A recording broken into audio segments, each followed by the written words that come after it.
Now, from CBS News Miami, this is Facing South Florida with Jim DeFede. Welcome to Facing South Florida. I'm Jim DeFede. After our documentary, Warehouse, The Life and Death of Tristin Murphy, premiered a couple weeks ago, the judge who sentenced Tristin Murphy to prison watched the piece and was affected by what he saw. 2 months after Judge Scott Cupp sentenced Tristin to 3 years in prison on a littering charge, Tristin, a diagnosed schizophrenic, killed himself with a chainsaw at a state prison west of Miami. The story of Tristin Murphy illustrated how the criminal justice system fails people with mental illnesses. Last week, I sat down with Cupp, who retired from the bench earlier this year. This is the first time he has publicly commented on the case and the larger issues of how to treat the mentally ill. Well, before we get started on that, this is very important to me. I did see your piece, and I regret it now. I started to walk over to my computer and send Mr. and Mrs. Murphy a short email saying how sorry I am for what they went through, and I kick myself because I did not. Scott Cupp was the Charlotte County judge who sentenced Tristin Murphy in 2021. You doing okay today, Mr. Murphy? I'm doing good, sir. All right, you know why we're here today? Yes, sir, for sentencing. Cupp came in at the tail end of Tristin's case after other judges had been involved in decisions about Tristin's mental state. Cupp was there to take Tristin's guilty plea and sentence him. Be adjudicated guilty to felony littering, sentenced to 36 months, Florida Department of Corrections, concurrent with the sentence just imposed. You remain in the custody of the Charlotte County Sheriff for transportation to the Florida Department of Corrections. Good luck to you, sir. When I first reached out to him last year to talk about what happened to Tristin, Cupp said it wouldn't be appropriate for him to discuss Tristin's case. But Cupp has since stepped down from the bench, and when I called him last week, he said seeing our stories and hearing his own voice in them affected him, causing him to start, but never finish, the email to Tristin's parents. So why didn't he send it? I don't know how they would receive that, and I didn't want to make things Well, what worse. do you want them to know? Just that I'm, just as a father, as a fellow citizen, as a human being, how sorry I am for what they went through. That's all. I just want to tell them that I'm sorry for their loss. What they suffered through with their son hits very close to home. I have family members that unfortunately have suffered with some pretty significant mental health issues. I have an idea what they went through, and it's horrible, it's hard. There was a moment in the documentary where Tristin's father actually expressed sorrow and sympathy for Judge Cupp. It wasn't fair to him to have to put that on his plate, that he knows he condemned a kid to death for driving a truck in a pond. Jesus Christ, what's with our society?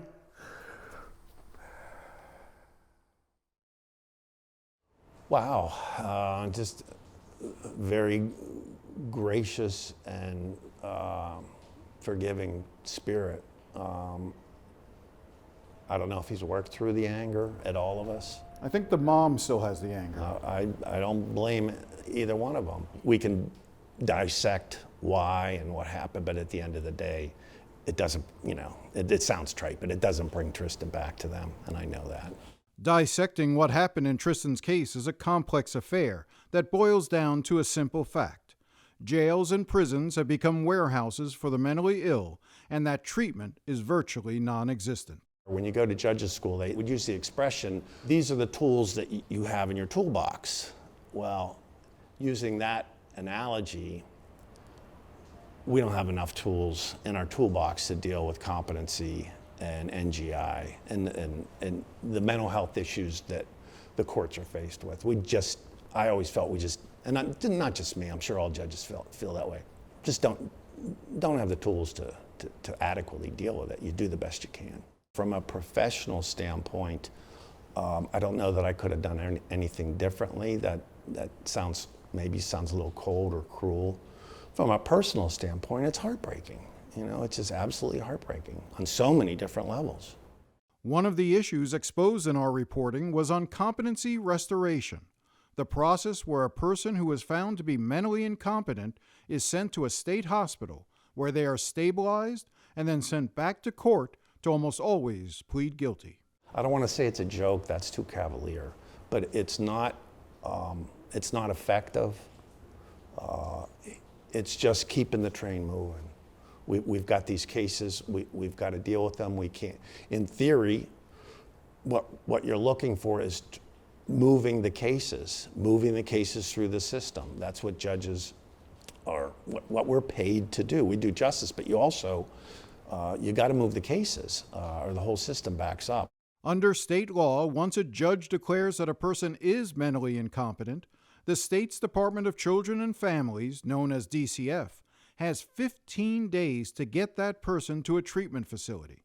In Tristan's case, it took nearly 10 months for him to be seen by a psychiatrist and ruled incompetent, and then another 171 days before he was moved to a treatment facility.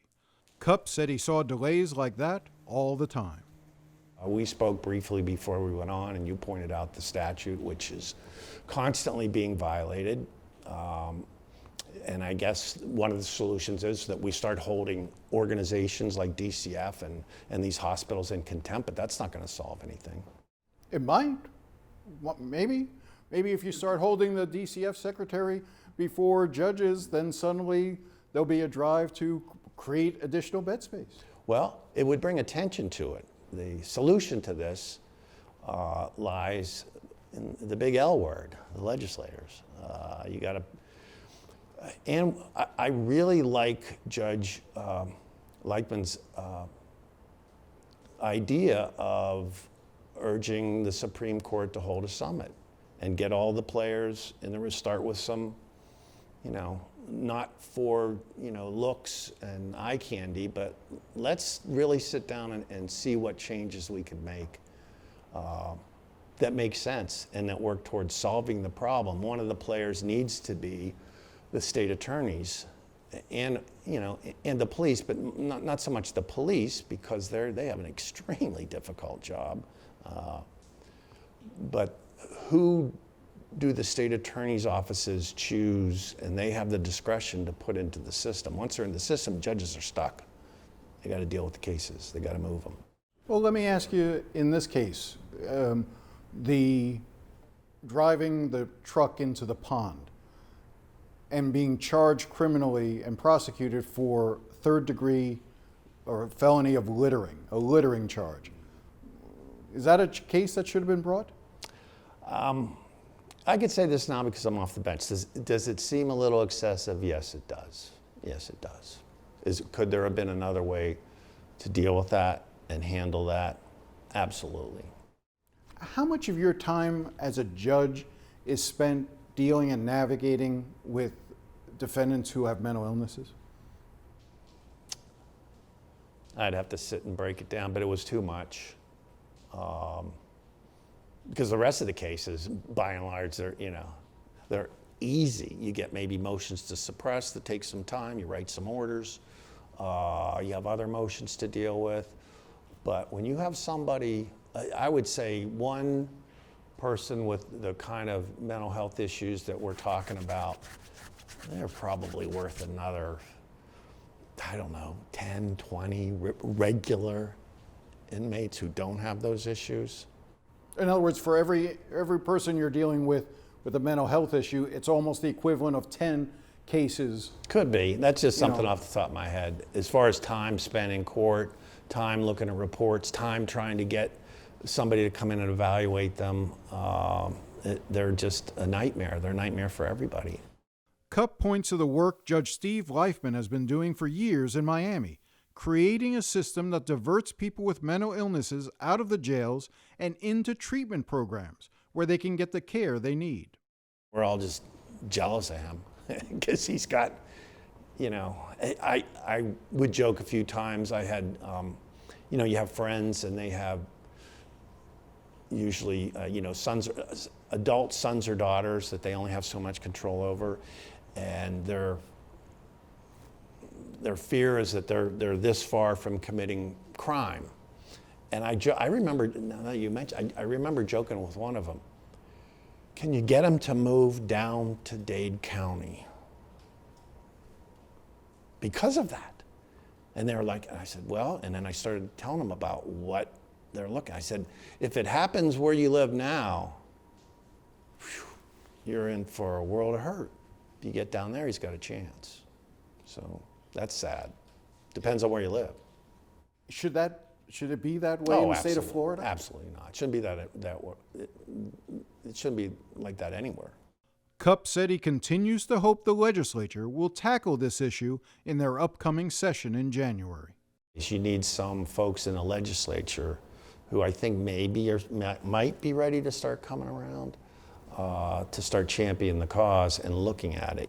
I think the way to approach it may be, it's a little cynical, but like everything else, and the judge in Dade has touched on it, from an economic standpoint, hit them from that. It makes no sense. We're spending a disproportionate amount of money on mental health, folks who require mental health treatment in facilities that don't have the, I know what the sheriffs will say, yeah, we have that, we have the treatment, they have to say that, but they're not equipped to deal with it. And it costs a lot of money. So maybe that's the way to approach it. Look, this could be a tremendous savings from not only at the local level, but the state level with the prisons. How many people are in state prison basically because they're mentally ill and they could be dealt with differently. But once they get there, then we pay to house them, to guard them, to feed them, to transport them, all that. For Cupp, the one thing that is clear is that doing what we've been doing is no longer an option. We need help. They need help. The system isn't working for these folks, and it's only going to get worse. It's only going to get worse. What makes you say that? Because it's going in the wrong direction for all the reasons, everything we just talked about. More and more mentally ill people are going to jail, to prison. Yes, some are getting diverted. There are some drug courts. There's some programs like Dade, but not enough and not on a big enough scale. So it's not going to go away. The problem's not going to go away.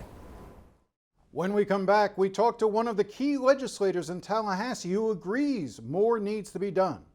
And if you'd like to see our documentary, Warehouse, The Life and Death of Tristin Murphy, you can find it on cbsmiami.com. It's right there on the homepage. We'll be right back.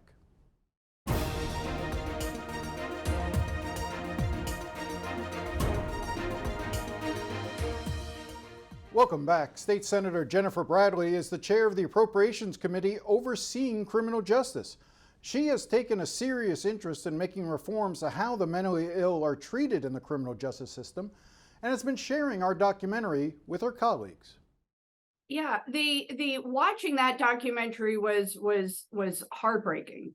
That intersection between mental health and the criminal justice system can have just such awful effects on the families that are trying to navigate the system. The Murphy family, what they had to endure, trying to navigate that broken system was heartbreaking. It was heartbreaking. It is a broken system. What reasonably do you think can be done to repair it? Well, I think we have to start looking in terms of full systems, of a continuum of care in mental health, trying to keep folks with mental illness out of the deep end of the criminal justice system. We have all these programs, but they don't work together as a system. And it's not for lack of dollars. We spend 25% of our adult mental health budget in the state of Florida trying to restore competency for about 3,500 people. 70% of them are once their competency is restored, they're either going to have their charges dropped, released for time served, put on probation, no services. The system is not built for success. Not only is it expensive, the goal isn't even treatment and the ability to successfully integrate back in the community. The goal is a very low threshold of legal competency. And so this expensive system that doesn't work, the goal isn't even treatment and making sure these people are able to reintegrate with their families and support structures in their community. The discussions that we're having is really about trying to keep people out of the criminal justice system if at all possible, and get them into community-based treatment, which is far less expensive and would have more than likely better results. Yeah, absolutely. And I think that there are programs in the state of Florida that are doing that comprehensive look at the defendants that come before them to determine, is this the right individual to send into that competency system? Are they a violent offender that we're worried about releasing? Or are there folks, and there are, where if we can get them into a treatment program, outpatient, keep them with their resources, give them an advisor, sort of a support person to make sure that they're going to their appointments, that they're taking their medication. There's better ways to support these people than sending them into the restoration process. And I think that's clear, but we have to look at those best practices and start to adapt them and expand them statewide. Well, it does seem as if, what Judge Leifman has been doing in Miami-Dade is sort of your test case that he's been working on for 10, 15, 20 years in terms of showing the results and the benefits of it. Why isn't the success of what's happening in Miami-Dade being replicated across the state? Well, I think that's something we need to continue to explore. We need to look at the best way to allocate our resources through the state. But those programs like Judge Leifman is involved in, they show results. I mean, the folks that enter his program come out and they're able to reintegrate. That's our goal. The goal of restoration isn't even treatment and reintegration. We have to be clear on what our goal is. And I think the tools are there legislatively and through the appropriations process to work through that. I think you'll see mental health be a focus this session on that continuum of mental health, but we haven't gotten it right. We're going to continue to go back, and I expect to see some additional reforms this year. It's interesting. One of the saddest things that I've concluded is that if Tristan had been arrested in Miami-Dade or had been sick in Miami-Dade, he might be alive today. And this was one of the things I discussed with the judge who sentenced Tristan, Judge Scott Cupp, who's now retired. He actually said to me that, a couple of years ago, he had friends who had adult children with mental illnesses who were afraid that their children would be arrested at some point because of their mental illness. And his recommendation to the parents were get them to move to Miami, because if they're arrested anywhere else, God help them. And he made actually the sign of the cross. And it shouldn't be that way. You shouldn't be able to live or die based on what county you live in the state of Florida. I would think that's something we should be able to agree on, right? Well, Jim, and that's the case for, our specialty courts are really doing great innovative things in the state of Florida, from mental health, our veterans courts, our substance abuse courts, and there's more, but they are not uniform through the state. They're not in every circuit. Every circuit has a different specialty court. I think that's one area that we can really bolster, go in and do a real analysis of where those specialty courts are, because they yield positive results. I represent a largely rural area, and it's difficult sometimes to stand up those specialty courts, the mental health courts and the substance abuse, because we don't have the beds and the treatment programs to send these people to once they go through the program. So lack of resources on the back end oftentimes is an impediment to setting up these diversion programs. But that's something that we need to continue to see how we can, provide those resources so that we have these specialty courts throughout the state. I know I'm sort of pushing the rock uphill when I ask this question of any legislator for the last few years, but would Medicaid expansion help this issue if you had more people covered by Medicaid? Upwards of 1 million people who currently do not have health insurance in Florida could be covered by Medicaid expansion, including being able to get access to mental health care. Should that be on the table? I think the legislature has grappled with that for many years. The consensus in Tallahassee is that that's not a direction that the legislature and the governor wants to go in. I think that there are a lot of federal dollars on the table that would serve a lot of families whose loved ones have mental health and substance abuse issues. I think that's a discussion that we should continue having as our needs in the state change.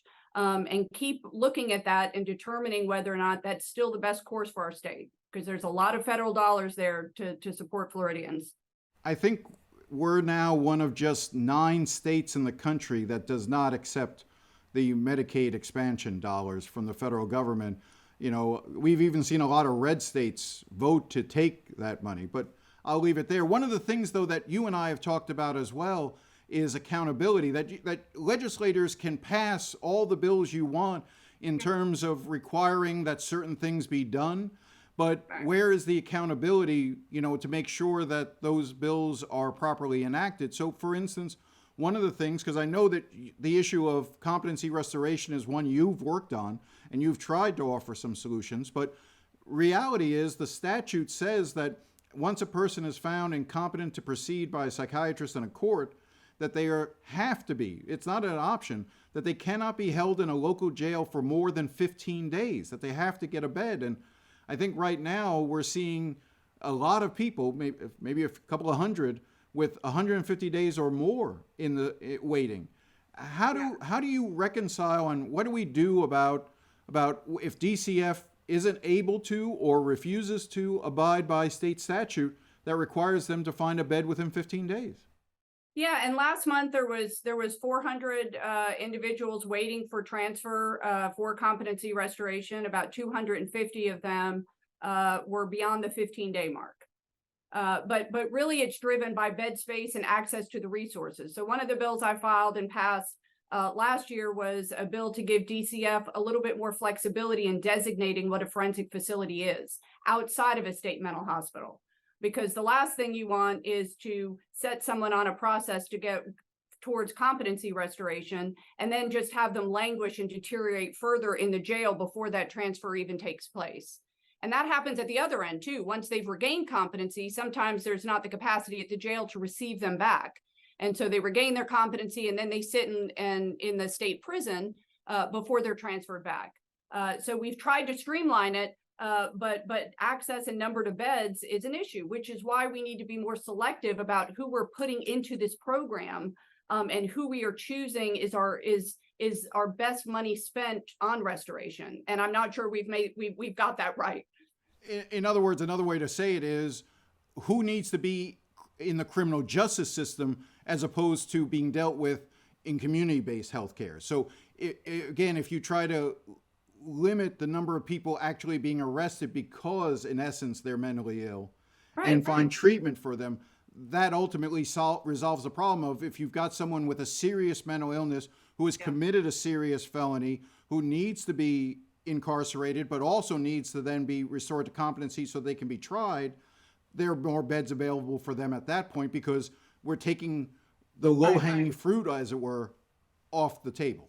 Yeah, and there's families throughout the state who have loved ones with serious mental illness, and they try to get the resources, they try to plug into programs, and I'm sure their fear is what the Murphy's fear was, which was they're going to get drawn into the criminal justice system, which really has become our de facto mental health system, our jails, our prisons, that aren't equipped or designed to deal with them at the levels that we're seeing now. We'll be right back.